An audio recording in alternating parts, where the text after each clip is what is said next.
Hello. Doctor Ghosh বলছেন? না, আমি ওনার কম্পাউন্ডার বলছি, বলুন। আমি বাপি বলছি। কে বাপি? লাও বাবা, বাপি মানে বাপি, আমি বাপি। আমি কে আবার কি করে বুঝাবো বলুন?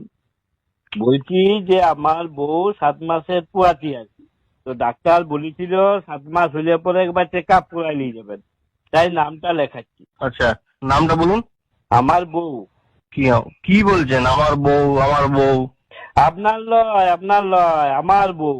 আরে দাদা, আপনার আপনার বউয়ের তো একটা নাম আছে নাকি? হ, সে তো থাকারই কথা। লেখুন, ঝুমা রানী। ঝুমা রানী রায়। বলি হুম। ঝুমা রানীটা একসঙ্গে লিখবেন। আরে বাবা, নাম লিখতে জানি। হ্যাঁ, সে তো বুঝলাম, কিন্তু জানেন তো আধার কার্ডে ঝু লিখেছে, তারপরে ফাঁক দিয়ে পরে মারানি। এই আধার কার্ডে লোককে দেখাইতে পারি, তাই বলে দিলাম আর কি। বয়সটা বলুন, বয়সটা।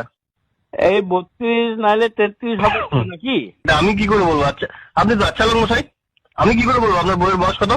আরে আপনাকে জিজ্ঞাসা করি নাই, আমার বউ পাশে বসে আছে, আমি ওয়াকেই জিজ্ঞাসা করছি। আর আপনি অমনি আমাকে শুধু শুধু ধমকাচ্ছেন কেন? আরে দাদা, আরে আরো পেশেন্ট আছে দাদা, ব্যস্ত আছি। তো আমার বউ কি পেশেন্ট লয় নাকি? নাকি আমি টাকা দিব নাই? আচ্ছা ঠিক আছে, শুনুন শুনুন, আমি নামটা লিখে দিয়েছি, আপনার বউকে খালি পেটে আনবেন। আচ্ছা মশাই, আপনি তো বেশ কথা বলছেন। বললি আপনাকে তো বললাম আমার বউ 7 মাসের পুয়াতি, তোমাকে আমি খালি পেটে কি করে নিয়ে যাবো? ও দাদা, আপনি কি কাজের সময় ইয়ার্কি মারছেন নাকি? হ্যাঁ, খালি পেট, খালি পেটে মানে কিছু না খেয়ে আসার কথা বলছি। কাল সকাল 8:30টায় চলে আসুন। দাদা কালকে হবে না, কালকে আমার একটুকু কাজ আছে, মাঠে ফাটে একটু খেতারও করতে হবে, আমি পরশু যাব। পরশু হবে না, পরশু ডাক্তারবাবু, পরশু থেকে 11 দিন থাকবেন না, বাইরে যাবেন। এটা কি রকম হইলো? বলি আমার বউ এখন পুয়াতি আর ডাক্তার বাবু এখন বাইরে গেলে কি করে হবে? তাহলে আমার বউকে দেখবে কে?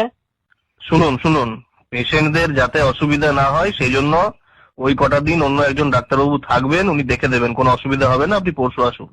বলি এটা কি যাত্রা রিহার্সেল হচ্ছে?